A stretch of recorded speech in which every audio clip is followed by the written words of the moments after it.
بسم الله الرحمن الرحيم. الحمد لله رب العالمين، والصلاة والسلام على أشرف الأنبياء والمرسلين نبينا محمد وعلى آله وصحبه أجمعين. هذا مصحف وجد في المسجد قد أكلته الأرضة، أتت عليه من هذا الجانب،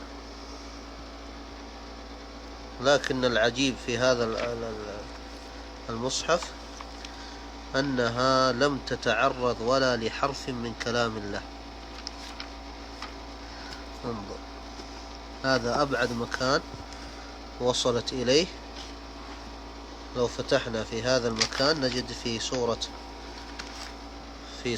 الجزء السابع من سورة الأنعام كلمة العليم.